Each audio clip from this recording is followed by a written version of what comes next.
all of the departments within Broward County, all of our enterprise funds, airport, seaport, everything, they're trying to do what we can to make our residents' lives more convenient and easier with technology. And that we're going to see this throughout call centers in the future. We're going to see this with deliveries.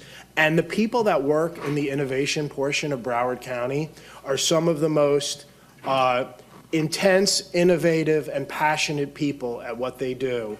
And they don't get enough credit, so I'm glad Commissioner Bogan, invited them down here, and I'm glad I got to see them out at Government Center West. And small portion, but I think everyone will enjoy. Great.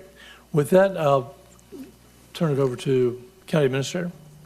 I think it's all been said. I'm out of the box, and we're thinking out of the box, and it's just a testament to the real talent that we have inside of this government. So, Mr. Villalpando and Mr. McChesney and team. Thank you, Mayor, Vice Mayor, members of the board. Thank you for inviting us to share just a small snippet with you of some of the innovative technologies and things that your Broward County government staff have been up to. And what I think is really neat about this is, and to Commissioner Udin's point, it's not like we hire people and say, now go be innovative, right? It's literally every department, and we work with them, and we share new technologies, and we challenge people to utilize them in their business and incorporate them in ways that make us more accessible to the public, more transparent, and for it to be easier to interact with government. And it starts with being able to do visualization, right? So we can actually render in 3D, county government structures in places, and so people can visit them from anywhere in the world. And then what that allows us to do then is, for example, this is the new Garden Park zoning that you guys approved recently for the BMSD. And rather than in the past where we had like 50 pages of code and it's like, trust me, it'll be great, we can actually show it to you, and we can show you what it could look like as a neighborhood and the typologies and the way that that would work out. And then once we render things, now we can also print them in 3D. And so there you see a 3D print of what your new parking garage and the people mover would look like.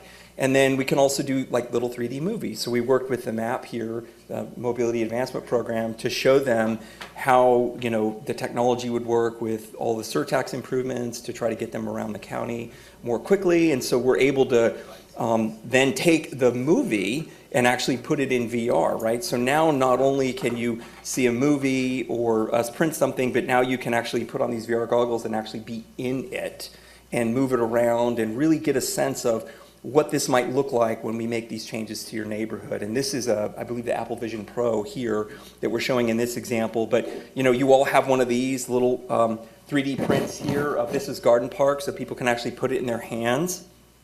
And then that also extends to, if you recall, the April flood events, and we had all that flooding, and we looked for new technologies that we could use to warn people that the streets were flooding and how much they were flooding, and we're able to render what that could look like and how that works, so that if we're putting one in your neighborhood, you have a better sense of what it looks like, and then again, we can 3D print it. And then finally, we have, this is a fixed-wing drone, which is actually really, really cool. It can fly really far, very quickly. But just drone technologies in general allow us to survey large areas very quickly, to collect information so that we can, again, create these renderings. For example, when that big flood event occurred, the school board reached out to us because they were having a hard time figuring out which schools they could reopen and when, and they couldn't get to all of them.